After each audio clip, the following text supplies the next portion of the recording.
Добродојдовте во ова издание на темата на неделата, во која се осврнуваме врз лажните вести што ги преплавуваат социјалните мрежи. Постои ли начин да се справиме со нив? Почнуваме со еден своевиден обид како да се сврти вниманието врз штетното влијание на лажните вести. Во пресред на американските среднорочни избори, во Њујорк е отворена така наречена трафика за дезинформации. Во неа се изложени списанија со лажни наслови со цел да се разоткријат опасностите од дезинформациите, но и да се едуцираат луѓето за тоа како да ги препознаат. Детски боречки клуб, убици на болка во нашиот водовод. Хилари Клинтон вели дека FBI им достава ураниум на русите. Насловите може би изгледаат абсурдни, но тие беа меѓу најчитаните приказни кога беа објавени на социјалните медиуми.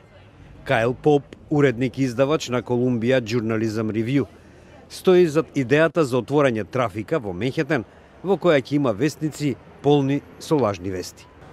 We took stories that had been shared widely on the web and we put them in hardcover form in what looks like real publications. It enables you to see how absurd it is, right? It enables you to think about like the fact that this is ridiculous and doesn't make any sense, but yet people do still share this stuff. Во лажните вестници и списанија е објавен и бесплатен водич за откривање на дезинформации и лажни вести. Take a second to think about where it might be coming from. You know, it doesn't take a lot of advanced skill to do just a tiny bit of research to figure out like where do these headlines start.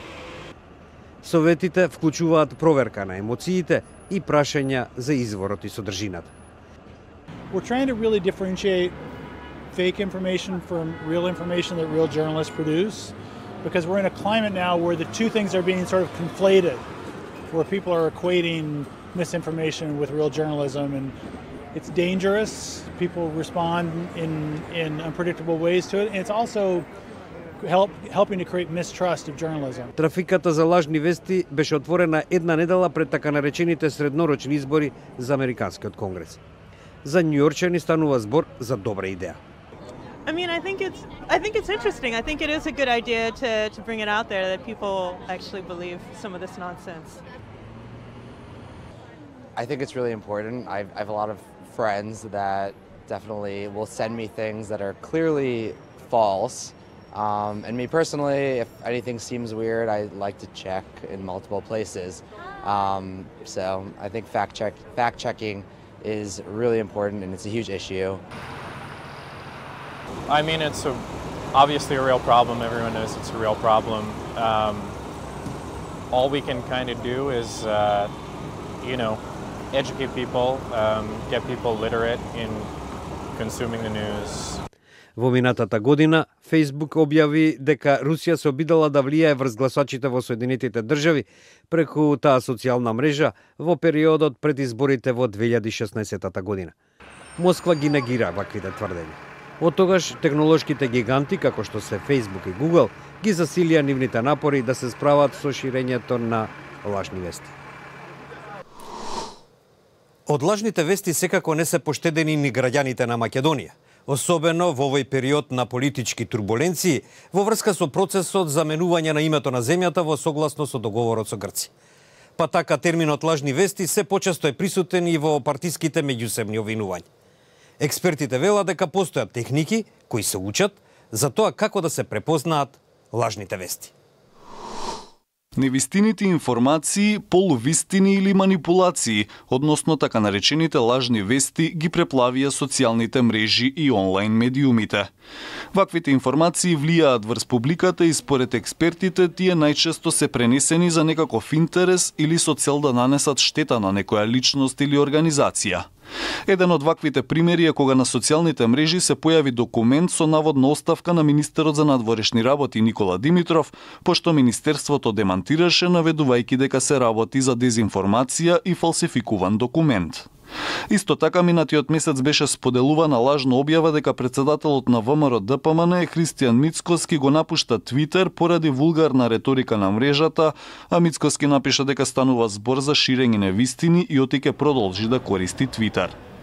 Последниве неколку години терминот лажни вести се почесто е присутен и во партиските соопштенија, во кои партиите меѓусебно се обвинуваат за ширење невистини. Ако би го контекстуализирале во домашните медиуми во Македонија е дека честопати едниот момент е кога се пласираат вие ги нарекувате лажни вести, ја би ги нарекла некогаш и непотврдени информации, е трката, притисокот со времето. Значи да се пласира информацијата што поскоро во нула време, бидејќи нели тоа е борбата за поголема читаност, гледаност и така натаму. Меѓутоа, вториот момент е каде што одредени информации се испраќаат, како што реков и претходно, со одредена заднина, без разлика за фаворизирање на определена политичка идеја или бизнис идеја. Но како публиката реагира кога ќе дојде во контакт со лажни информации? Според истражувањата на Институтот за комуникацијски студии, многу малку граѓани ги проверуваат информациите прочитани на социјалните мрежи, а исто така ретко ги споредуваат вестите со други медиуми. Теменугова истакнува дека публиката треба да работи на стекнување знаење за препознавање што е професионално обработена информација. Тука ние можеме да кажеме дека алармот каде што треба да видиме каде грешиме, дали на публиката и треба одредени вештини, знаења за да може да уме да го препознава влијанието и задната порака на информацијата која што се пласира. Дали имаме манипулација, дали таа информација е доволно проверена, дали е доволно вистинита. Значи, сите тие се техники кои што се учат и публиката се повеќе треба да биде свесна за овие ризици. Според истражувањата на Институтот за комуникацијски студии, во Македонија се уште примерен извор за информирање е телевизијата, но сепак возрастната публика најмногу гледа телевизија, за разлика од младите кои се информираат на интернет. Возрастните повеќе следат политика, додека младите повеќе се заинтересирани за вести од забавата и шоу бизнисот, се вели во заклучоците на истражувањето.